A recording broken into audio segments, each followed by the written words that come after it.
Jesus Freak. This is the first video response I've made to you, so I hope you like it. You've made a video on the F word and swearing in general. Now I know this is you did a response to Tommy from the Bronx, and he's really talking about hypocrisy. But you touched on a point that I've done a lot of thinking about and I wanted to talk about.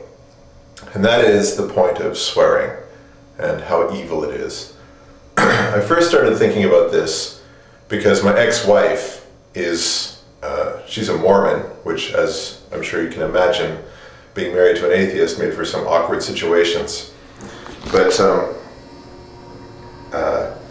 she's really, really sensitive to swearing.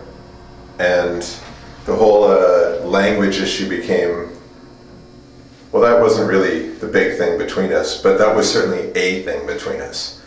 And I realized that if you're that sensitive to swearing, if hearing swearing is that damaging to you, then you are giving somebody else control over how you feel. You're giving someone else control of your feelings, which just doesn't seem to make much sense to me. But the other thing is the words themselves. By saying fuck is an evil word, you're saying that there are magic words. There are no magic words. Just the emotional baggage that we attach to the words.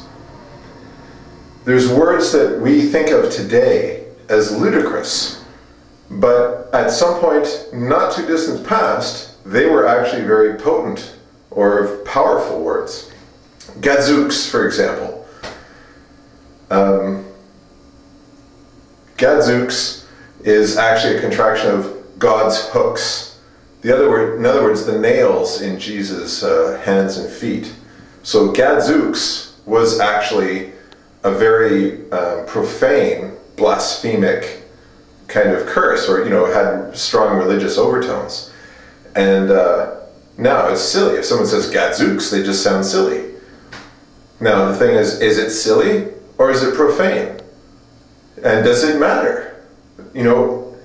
If you say something in anger, it doesn't matter if you say Gadzooks or shit or fuck or whatever. I mean, my English teacher when I was in grade 8 used to say crackers instead of swearing. But if you're in a mood that you're angry and you're going to use a word to sort of expel this emotion, then you're swearing whether you say crackers or shit or fuck, motherfucker. These are emotionally laden words, but that's all. And sure, there are times when certain languages and certain words are appropriate and other words are not appropriate. I mean, I'm a computer programmer, and when I'm talking to other programmers, I'll talk about computer stuff. I'll use computer terms. And if I'm talking to my wife, I don't. I mean, you can alter how you talk to somebody.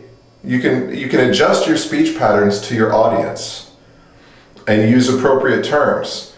But I will swear in the presence of my wife, I'll swear in the presence of my friends, if what I'm saying bears some emotional weight. If I want to put an emphasis on something.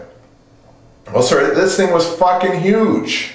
This is freaking huge. This thing was gosh darn huge. I mean, come on, that is just ridiculous. And do you think the creator of the universe, if such existed, would actually care? I mean, does that make any sense? So, I don't buy that argument. That's enough for now.